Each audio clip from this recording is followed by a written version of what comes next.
Hi friends, welcome to కొత్తగా చందమామ కథలు. ఈరోజు మనం జాతక కథల సిరీస్లో కృతజ్ఞుడు అనే కథ చెప్పుకుందాం.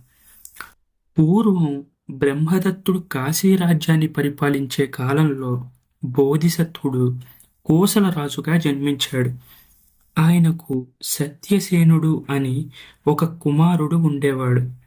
యుక్త వయసు రాగానే రాజు సత్యసేనుణ్ణి యువరాజుగా చేశాడు. యువరాజు భార్య శంభులాదేవి అపురూప సౌందర్యవతి. దురదృష్టవశాత్తు యువరాజుకు భయంకరమైన కుష్ఠవ్యాధి వచ్చింది. ఎంతో మంది పేరొందిన వైద్యులు ఎన్ని చికిత్సలు చేసినా ఆ వ్యాధి లొంగక ఆనాటికానాటికి ఎక్కువ కాసాగింది. దీంతో బోధిసత్వుడు దేశ దేశాల నుంచి అనేక మంది వైద్యులను పిలిపించి వైద్యం చేయడానికి ప్రయత్నించాడు. కానీ ఆ ప్రయత్నాలన్నీ బూడిదలో పోసిన పన్నీరయ్యాయి. అటువంటి వ్యాధి పెట్టుకొని నలుగురి మధ్యన ఉండడానికి నామోషి వేసి యువరాజు సత్యసేనుడు తండ్రి అనుమతితో ఒక నిర్జనారణ్యంలో ఉండడానికి బయలుదేరాడు. అప్పుడు శంభులాదేవి కూడా తన భర్త వెంట వనవాసానికి బయలుదేరింది. యువరాజు వద్దని ఎన్ని విధాలుగా చెప్పి చూసినా ఆమె ఏమాత్రం వినలేదు. అతని వెంట వెళ్ళాలని పట్టుబట్టుకొని కూర్చుంది. అరణ్యంలో జల సమృద్ధి, ఫల సమృద్ధి ఉన్న చోట యువరాజు ఒక పర్ణశాల నిర్మించుకున్నాడు. శంభులాదేవితో కలిసి అందులోనే ఉండసాగాడు. శంభులాదేవి పొద్దున్నే లేచి ఇంటి పనులన్నీ చేసేది. భర్తకు పళ్ళు తోముకోవడానికి ఒక పుల్ల, నీళ్లు ఇచ్చి అతను మొహం కడుక్కున్న వెంటనే తినడానికి పళ్ళు ఇచ్చేది. ఆ తర్వాత ఒక తట్ట, గుణపం తీసుకొని అడవిలోకి వెళ్ళేది. అక్కడ తవ్వి పళ్ళు, కందమూలాలు తెచ్చి తన భర్తకు తినిపించేది. చెరువు నుంచి నీటిని తెచ్చేది. భర్త చేత స్నానం చేయించేది. ఆ తర్వాత భర్తకు భోజనం పెట్టి ఆయన తిన్న తర్వాతనే తాను భోజనం చేసేది. ఈ విధంగా అహోరాత్రాలు శంభులాదేవి భర్తను కనిపెట్టుకునే ఉంటుంది. ఒకనాడు ఆమె పళ్ళు కోసమని కొత్త వైపుగా బయలుదేరింది. అక్కడ కొంత దూరం వెళ్ళేసరికి ఆమెకు ఒక కొండ కోన కనిపించింది.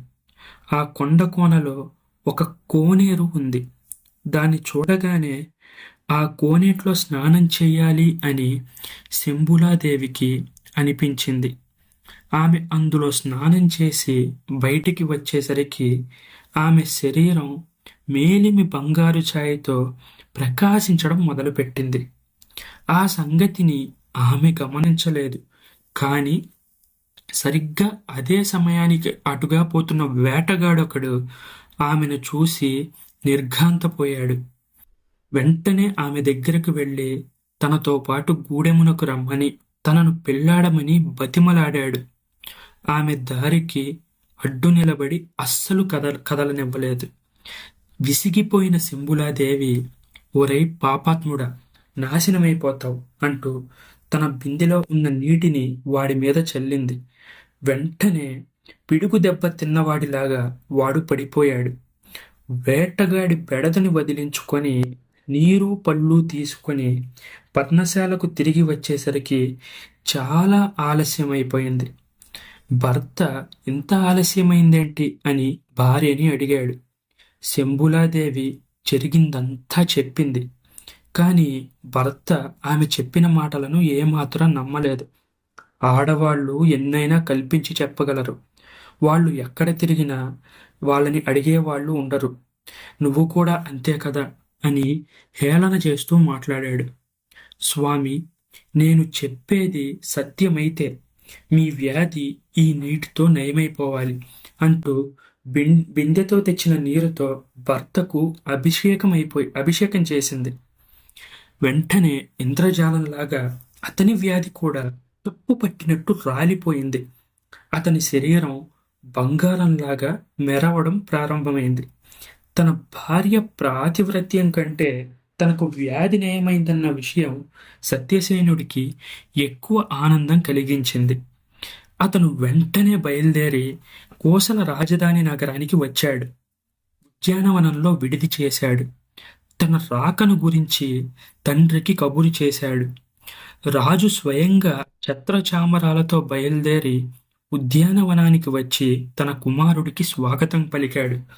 కుమారుడి వ్యాధి నయమైపోవడం చూసి అమితమైన ఆనందం పొందాడు. యువరాజు వ్యాధి నయం కావడానికి సాయపడినందుకు, అతనితో సమంగా అరణ్యవాసం చేసినందుకు శంభులాదేవికి పట్టపురాణి హోదా ఇస్తూ ఉత్తర్వులు జారీ చేశాడు. తాను వానప్రస్థం స్వీకరించి సత్యసేనుడికి రాజ్యాభిషేకం చేసేశాడు. తండ్రి ఉత్తర్వును అనుసరించి సత్యసేనుడు శంభులాదేవిని పట్టపురాణిగా చేసుకున్నాడు. అంతేకాని ఆమె పట్ల పూర్తిగా ఉదాసీనుడైపోయి మరికొంతమందిని వివాహం చేసుకొని ఇతర భార్యలతోనే ఎక్కువగా కాలం గడపడాన్ని ప్రారంభించాడు. భర్త యొక్క అనాదరణ వల్ల, సవతుల ఈర్ష్య వల్ల శంభులాదేవి చిక్కి శల్యమైపోయింది. ఇదిలా ఉండగా మామగారు ఒకనాడు శంభులాదేవి ఇంటికి భోజనానికి వచ్చాడు. ఆమెను చూసి ఆశ్చర్యపోయాడు. ఆమె స్థితికి బాధపడ్డాడు. ఎందుకమ్మా ఇలా కృశించిపోయావు అని ప్రశ్నించాడు. అయ్యో మామయ్య, మీకు తెలియందేముంది? భర్త ఆదరణ లేని భార్య ఇంకెలా ఉంటుంది, మీరే చెప్పండి అని ప్రశ్నించింది శంభులాదేవి. ముసలిరాజు జరిగిందంతా విన్నాడు.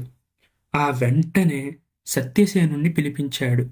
నాయన, కృతజ్ఞత కంటే మహాపాతకం ఇంకొకటి లేదు. భయంకరమైన వ్యాధితో నువ్వు మనుషుల మధ్యన ఉండలేక అరణ్యానికి పారిపోయావు, నీకు గుర్తుందా? అదే సమయంలో నీ వెంట ఉండి రాత్రింపగళ్ళు నీకు సేవ చేసి నువ్వు ఎంత అనుమానించినప్పటికీ చివరికి నీ వ్యాధిని కూడా నయం చేసిన భార్యని రాజ్యం చేతికి చిక్కగానే తృణీకరిస్తావా? ఈ రాజ్యాలు, వైభవాలు అందరికీ లభిస్తాయి, కానీ పతివ్రత అయిన భార్య ఎవడో అదృష్టవంతుడికి కానీ లభించదు. కనుక నేను చెప్పేది నువ్వు జాగ్రత్తగా విను.